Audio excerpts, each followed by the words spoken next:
Hey guys, happy Monday. It is our fourth show of the day. I'm very excited to have Nattacha Wyllie on with me. She spells her name so amazing. I love it. I had to ask her just to make sure I did it right. Let us know you can hear us and see us.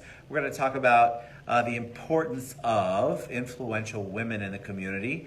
That is something big. It's big on my heart. Hey Tom, we had International Women's Day on Friday. And so this is Women's History Month for 2019, all of March. So as many women as I can have come on here and they can tell their story and be influential, that would be awesome. Hey Melissa, so welcome. Thank you. Very excited to have you on the show. Yes, you had some troubles with the parking here. It's a nightmare yes, I did. Sometimes. Coming to downtown, a lot of people don't like to come to You know, the problem with that, so normally when you come to the club, the parking's super easy. You pull in the garage, it's covered, and you're done. But occasionally, hey Wendy, and my cousin Teresa's on. Hey Teresa. Occasionally when you come in, it's full and then they send you. Like I would have to tell them, I don't know how to back down out of the garage. Like, so if you ever did that to me, garage people, Morita, what's up? Oh, Tiger's on too. Hey guys. Hi guys. Yeah, if you tell me to back down, I'll be like, yeah, I got to drive through. I'll drive out, but I cannot back my car all the way back up. All right, so welcome to the show. I forget, how is it that we got, how did we connect? I'm always fascinated by these stories. And as you guys know, it's $1.99 for the research and development team that we have, and all of that goes to alcohol or water for the guests. So tell me a little bit about you. Hi, Ted.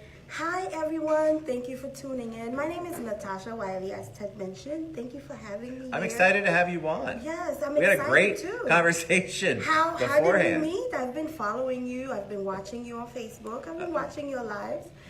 Just listen to the things that you talk about, the people that you have, that you bring and inform us. So I decided to invite you to come to my show. You did. And then guess what? You didn't come, but you invited me on your show. I'm going to come on your show. I'm loving All right, so let's talk a little about you because I want to get to your show. I want to get to that. I think it's super important. But give us a little background on Nattacha. Where are you from? Maybe how you got here. Your origin story is what we like to call it. I'm originally from Haiti. Grew up in Brooklyn, New York. Brooklyn. Yes. Best pizza on the planet. So good. In Bensonhurst. Oh my God, I Brooklyn. know. Right, so what's funny about Brooklyn, which you know, is back in the day, I was born in Northeast Jersey, so you didn't talk about Bensonhurst or Park Slope or Williamsburg. You didn't go there. No. And now it's like the shishi place of all time. It's crazy. It's almost too shishi for its own self. They've got new places that are more shishi. Marita, you're lovely. Thank you. All right, so Bensonhurst. So yes, I actually grew up in Bensonhurst in the projects. What's the name of the projects again? Marlboro Project. There you go. I grew up there, which Wycliffe, we live next door to each other. Nice. Anyway, how I made it up here to Florida, about maybe 14 years ago, left upstate New York because I spent 6 years in upstate New York. So define upstate. Is it real upstate or is it across? Utica's up. That's yes, cold. Yes, very, very. Because a lot of times, upstate New York, people think that's what Westchester says. They're upstate New York, right? So we're way up You're in way Utica. up. Yeah, past Albany. Oh yeah, you're freezing cold. Yeah. So I ended up here in Florida because my family is here. And my husband and I and my 3 sons, and we moved here. Oh, you have 3 sons? Yes. That's awesome. How old are they? Then I'm going to tell my age, right?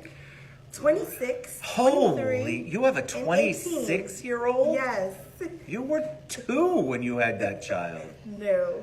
This is your skin. We've talked, Marita and I have talked about this too. Oh. Your skin. Yes. That's amazing. And I'm here in Orlando. I wanted to be in Miami, but I ended up here in Orlando. What did you do up in Utica? Like what were you raising your family? Were you also working outside the home? I was actually in school. My brother went to school up there, and he said, it's perfect to finish school. I was actually attending Kingsborough College, community college, and on this semester, off this semester. And what were you studying? What did you want to do? I wanted to become a lawyer, Wow. I wanted to become a lawyer. And when I moved upstate, I did human services.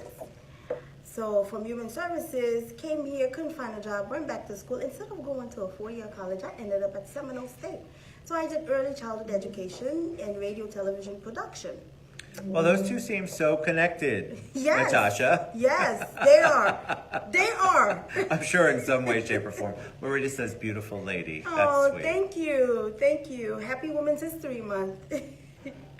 So here I am. I started a TV show on Bright House. All right, so let's talk. You just don't start a TV show. I love this. Actually, I did. All right, but what was how did you lead up to it? Did you have experience in anything that was... From Brooklyn in my teen years, Well, yes. I'll give you the Brooklyn Yes. thing. So, Yes. yeah, I get that whole I was thought on the process. radio. All right, so you were on the radio too, Yes. so you have to give them a little bit of history. Because Yes. what people will message me later and go, all right, how did she go from Bensonhurst and all of a sudden she decided to launch a TV show? They want to know. It is a long story. As you keep asking, I will fill you. Well, I want to know because I think there are a lot of people with dreams like that want to do something, that have a broadcasting thing, a passion.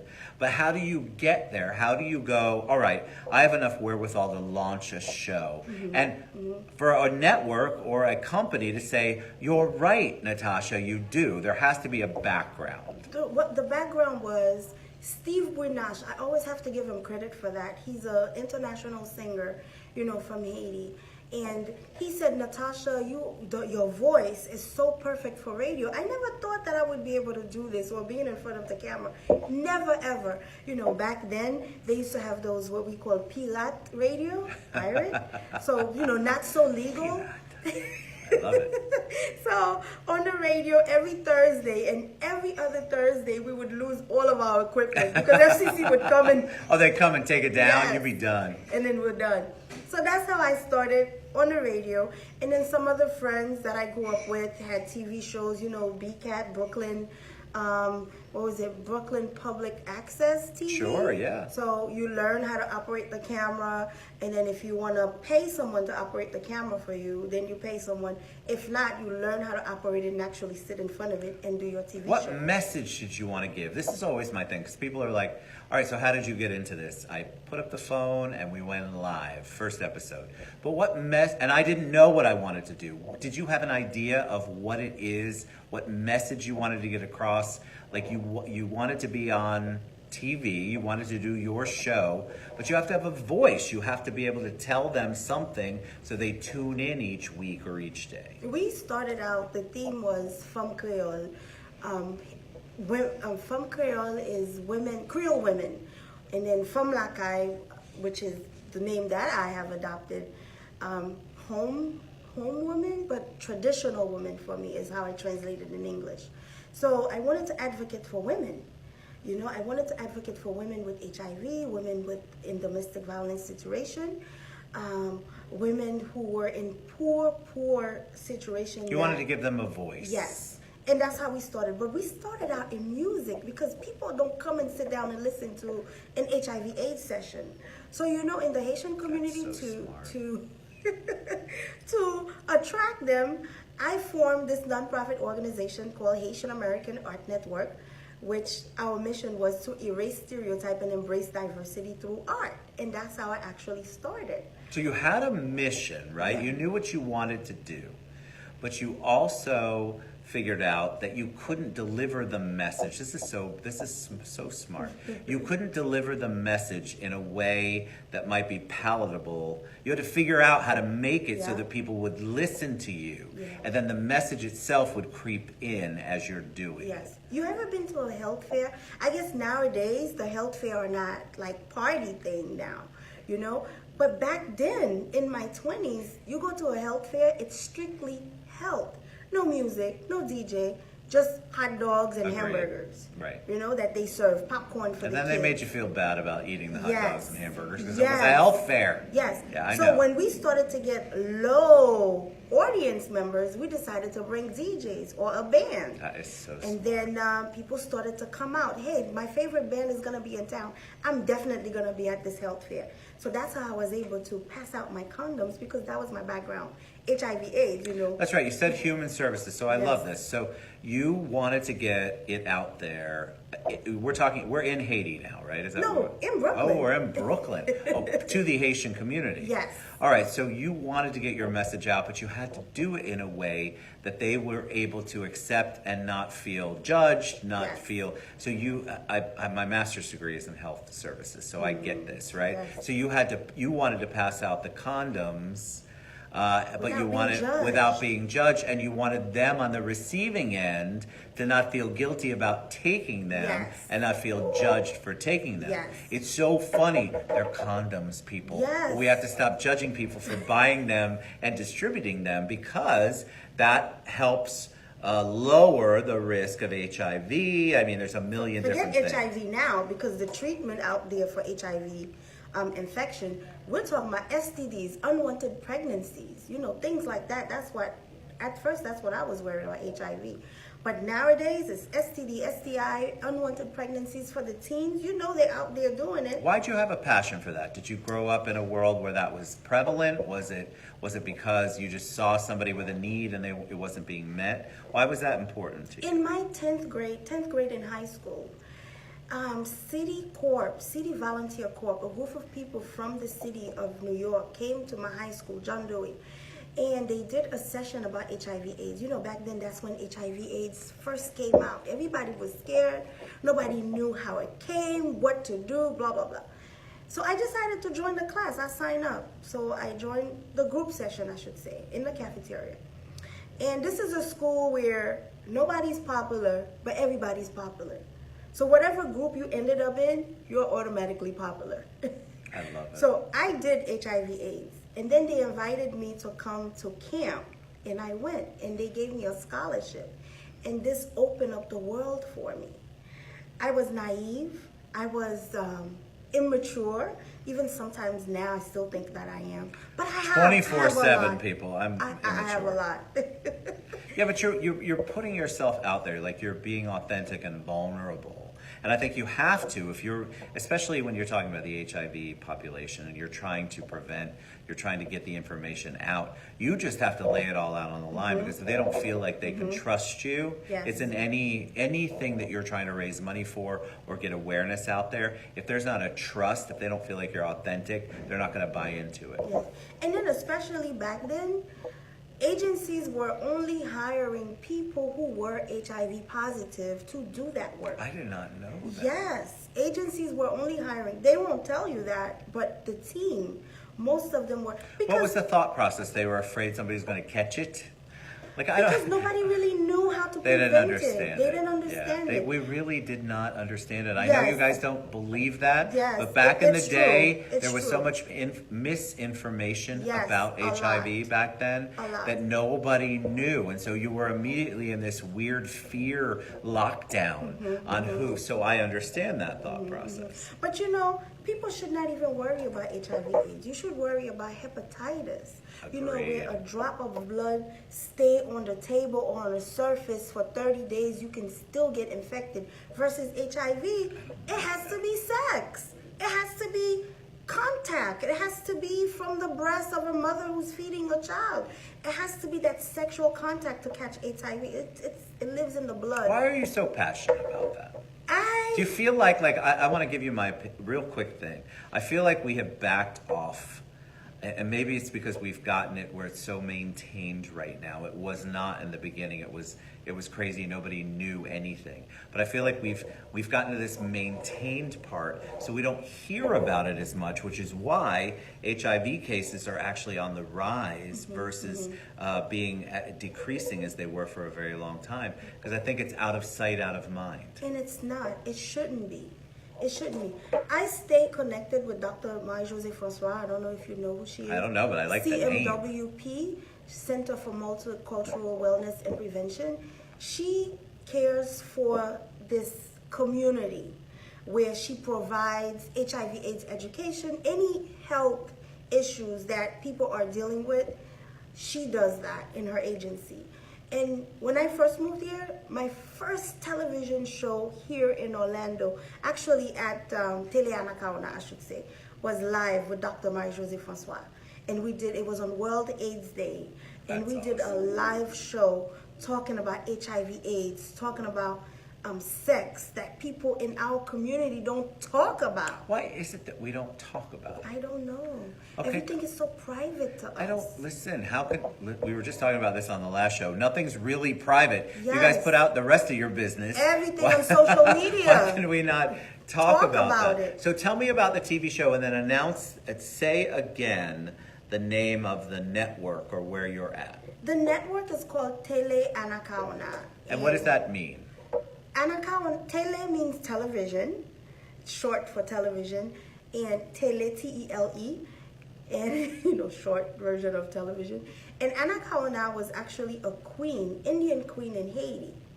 So the owners, my director, Mr. Landry Menard, and his wife, Martine Joseph Menard, they adopted that name and named the TV Tele Anakaona, which is now My TA-TV, because so many people cannot pronounce Tele Anakaona. I still say Tele Anakaona because I want people to pronounce it. But you can Google My TA-TV, and that's us. And so it's local. So you have a local station. Mm-hmm. And we're also in Miami and West Palm.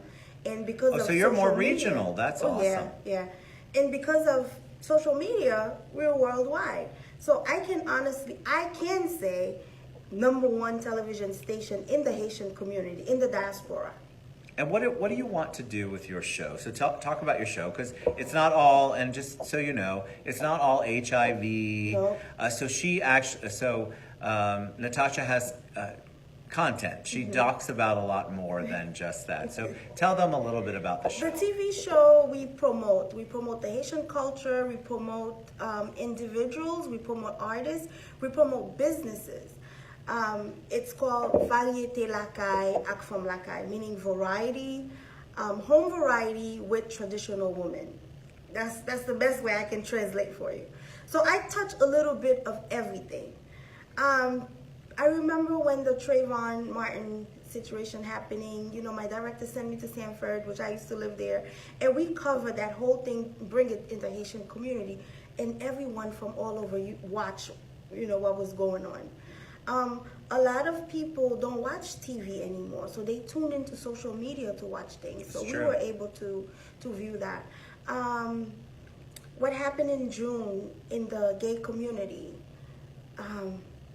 the way Orlando came through, we were there to view that and not have the people judge what happened. Because automatically a lot of folks in my community, I must say, when they hear gay, when they hear bisexual, it's like a turn off for them. But we were able to educate people. Hey, listen, this is in our community. It's happening where you live. So be aware, inform yourself, educate yourself. So the network, the director, I am happy to be working with. I think it's going to be 10 years since we've been together now. That's amazing. Or 9 years. I can't even count anymore. So I have this opportunity every Monday. I was hoping that you would come with me today. I will. No, I cannot come at 6 today, but I want to come. I would be honored to be on the show. I hope you, Martine, her show, My Story, My Talent, and you would be perfect for her show. I would love to be Yes. on the show. I Yes. love to expand. I'm a big believer in the more that we can expand whatever our network is, the more that we can get out and be a voice no matter who gives us an opportunity like you're talking about. And they do. It's so important. You can't just tell your message to the same 3 to 4 people every day. No, you or got every more than week, that. right? But you have to get out. You have to branch out. You have to be able to talk to people and be I've been a guest on several shows. I love to do that. Why? Because all that does is take all of the guests and the content that we've had on the TED Show and get it to a new group. And then I also learn every single time I'm on a show like that. It gives me better, it broadens my horizons and gives me a better idea of what's going on in my community. I don't always, believe it or not, know what's going on 100%. I think You've had a lot of people on your show. I've had a lot of influential people on your show. Well, I think it's important, Yes. right? So your show too. I think it's super important to have people on who have a voice. And I like to give different voices. I don't know sometimes what the people are going to come on and talk about, but I love to give a showcase because there isn't anything in Orlando very often that gives a lot of showcase for all of the wonderful things we have going on here. I love what Orlando's is going through, that diversity. Me too. We just talked about diversity earlier. Wow. The things that people are doing here in Orlando, and for us not to share, you have this platform. You have to educate. You have to empower others. I agree. So see, once you get the platform, what you do with it really says a lot about you. Yes. So I think it's super important Yes. to give, like I have people that come on the show sometimes, I don't even know what we're talking about, but I know that their message is important. And it's always positive. Like when we come on here, we might be talking about a very difficult topic like HIV and HIV education, but we're also giving you information that somebody here is going to eventually hear this and be touched by it and want to reach out and want to figure out how to get their life in order, maybe figure out where the best services are, and maybe they're going to get tested. You need to get tested. Know your if status. you are not, know your status. And I think it's funny because when I was getting my master's degree in the late 80s, early 90s. And so I worked at the UCF, right around the UCF Healthcare Center. And our primary care physician, Dr. John Langdon, was so far ahead of his time. And we actually began AIDS and HIV education without knowing anything about it. We just knew that it was going to be a huge issue and was already being a huge issue and nobody knew. So this is the thing you want to get out. You want to get information out. You want to educate. You have to stop being afraid to have adult conversations. I was just on Vanessa Eccles' Colorblind podcast last week, and we had an open, honest discussion about Black History Month, about statues, about some of the things that, and I was the only white guy on the thing, but it's a safe place to ask questions, and that's what you want to create. You want to create this environment, this platform, just like Nattacha has done, and you want to be able to ask the questions, because if you can't ask the questions, you're going to live in this crazy world of not knowing. Why would you want to live there? Knowledge is so powerful. It's so when you have that piece of information, don't just hold it just for you, share it. And I love the things, the topics that you talk, the guests that you have. I know you've had Marlene, because I know her. She was on my show on Saturday. She's amazing. Yes. With two other women that, I think it's 8 of them. They wrote a book called Broken Chains. Yes, Broken Chains. And they talk about challenges that they went through as women, professional women, domestic violence issues, marital issues, that things that people don't talk about, and they put that out there. On Saturday, we celebrate women celebrating women in honor of Women's History Month. I didn't have any plaques or trophies or awards to give to any of these women. When we talk about influential women, to me, these women were the influence of that community. We only talk about the women that we know, the Congresswoman Val Demings, Corinne Brown, former Congresswoman Corinne Brown, Regina Hill. We talk about Kat Gordon, Pam Gould, all these women who are in the community that people hear about. One of my favorite, Diane Velasquez, former commissioner in Apopka. All these women are influential women to me, and they were all in my life while here in Orlando. I love it. Pushing me and embracing me, doing things that I'm doing right now. You have Dr. Francois, you have Martine Menard, you have Melanie St. Fleur, all of these women that you probably never heard of. I haven't. But they have this voice in the community that people just don't know who they are. Most influential women to us are usually our mothers, grandmothers. It's so important to put them on our platform, because that's our roots. That's our foundation. I don't know for you, Ted, but for me, my great aunt, Nina, she's my foundation. My grandmother, they are my potomita is what we call pillars. Potomita. Pillars. Yes. That's what Haitian women, by the way, I'm wearing my t-shirt. Oh, Strong yeah, it's women, beautiful. I love it. I didn't see. It's from Zofinity, so it's gorgeous. Yes, we women celebrating women. You see that woman with the arm showing that she is strong, And I feel that I am that woman. I'm a strong woman. Don't ask me about anything personal that what I'm going through. You never want to look like what you're going through, Ted. And those are the women that we want to honor, we want to recognize, and we want to cherish and elevate and tell people who they are, because you don't know what they're going through for them to be at where they are. We're talking about Commissioner Victoria Siplin, who made history in the Haitian community. First Haitian women to be in the American government right here in Central Florida. I mean, how could we forget these things? These are history legacies for us, making the way for us women in the Haitian community. But I think what happens, and yes, Marita says, I call these women everyday celebrities, amen. I think what happens is that because there's only a select group that know about it, yeah. They don't know the impact, and yet we all feel it when women like that, when anyone makes an impact Yes. on another human being. It could be one person, but you don't know how many people that person's going to touch. So when you have somebody like Victoria Siplin, who's out there and she has made history and she's doing this, there's only a teeny group of people that know about her. But that does not diminish the impact that she makes. And so we have to have shows like this and what Nattacha is doing so we can get that story out there, because there are many women and men, people who are really longing for that encouragement, that motivation, that they need somebody to tell them something positive so they can make it through and be impactful. Yes. Women celebrating other women is so important too, because the opposite side of that, women can be super hard on women. Which we are. You are very hard on each other. Men are just, I mean, I love men, but you know, we have an entirely different Neanderthal approach to most things. You are a mediator. We are, but women, the more positive and supportive that you can truly be. I'm not talking about words. Please don't say the words if you don't mean them. If you're not going to lift up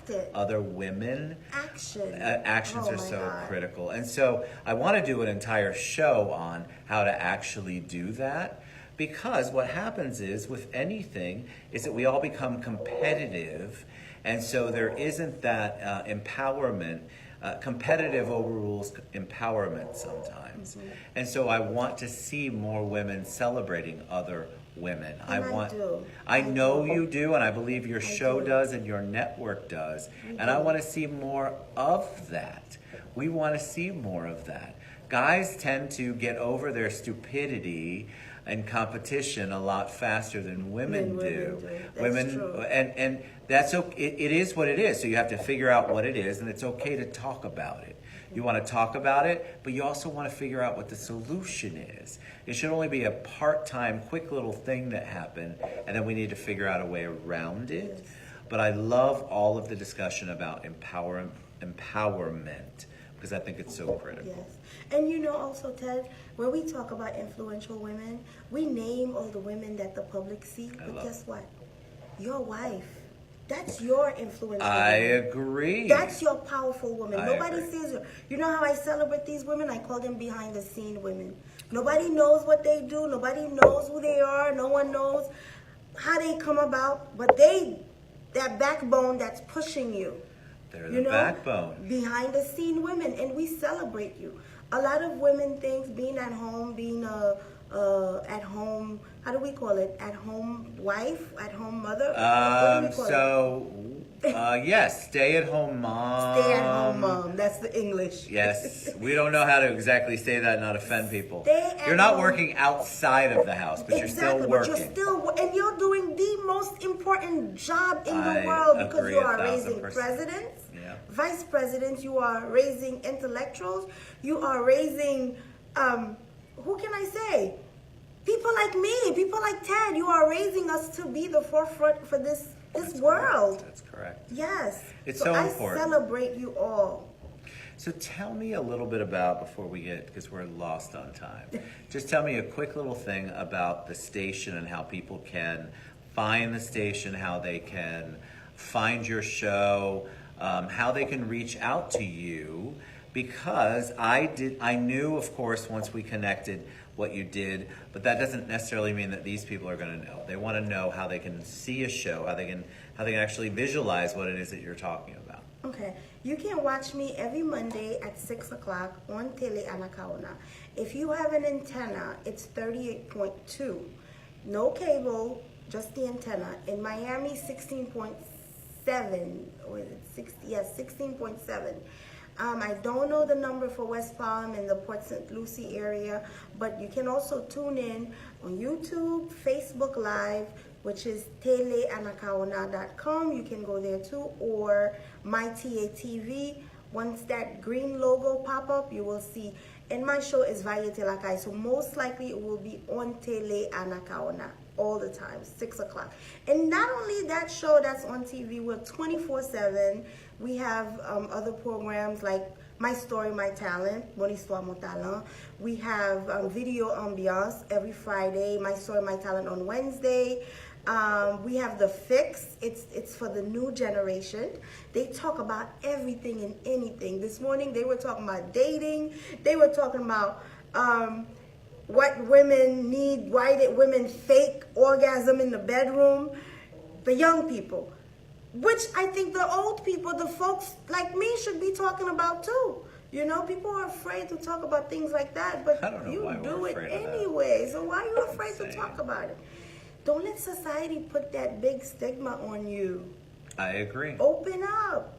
Open up. All right, so we're going to share all of Natasha's contact information, how you can watch the show, how you can get involved, how you can be part of the movement, because this is definitely a movement. I think we need to educate better. We need to get out there. We need to be more accepting and more honest and open. Don't be afraid to be vulnerable and authentic. Yes, because Marita. that's what it is. Marita, Behind the scene women, behind the scene women. We celebrate those women, yes. Thank you. All right, so My any email, parting words? Oh, yeah, please share anything you want. My email, Nattacha Wyllie, Nattacha Wyllie @gmail.com. Facebook me, or my number 407-779-8770. Right now I'm currently working on Haitian Heritage Month, which we celebrate on May 18. So we would like people to sponsor and come and support, come and celebrate, not just the Haitian flag, but our heritage, our culture. And that's an event that's sponsored by Commissioner Samuel B. Inks. So I would love to see people from the community come out. And everything that I do, you'll be surprised. Even though I keep saying Haitian community, you'll be surprised, Ted, to see who come out and who support what I do, who embrace what I do. And then I'm able to bring it to the Haitian community. And I'm so appreciative of that. I'm so thankful and blessed for that, for the people around me and helping me do what I do. Can you tell she does her own show? I don't have to do much work here, as you know, which I like. All right. Any parting words of wisdom for them? Anything you want to share? Thank you everyone for tuning in. Always support this show, the TED. I'm not sure. I don't want to butcher your name. Last name, how do you pronounce? Bogert. Rhymes with yogurt. Bogert, the Ted Bogert Show. Support. Let me tell you, at the end of my show, I always said, when you support one person, you support yourself and you support the whole community. Amen. So do not let go. This platform is not made just for me or for everybody else who came on before me. So please do support. Do come and visit. Give him a call. Facebook him. And then most important, share the live. Share the live, baby. Yes. You are an amazing guest. Thank you so much. Thank you for having she has me. so much to share and so many resources. So please reach out to Natasha and we'll share all of that information again. You've been a joy to have on the show. Thank you. Thank you. See, it was so easy, much. right? It was super easy. I know, but you never know, you know. You know you don't, but honestly, we try to make it real easy to come on the show and just tell all about you. But you talked all about some amazing things. So thank you for being on. Thank you for sharing. We love you guys. You stuck with us 4 shows in on a Monday. This was awesome. Thank you so much. And we'll share again her cell phone number, her email, website, all of the good stuff. Oh, Nate, you're a sweet boo-boo. I love you. Love you guys so much. Love you guys so much. We'll see you tomorrow. Happy Women's History Month. Happy Women's History Month. Bye, guys.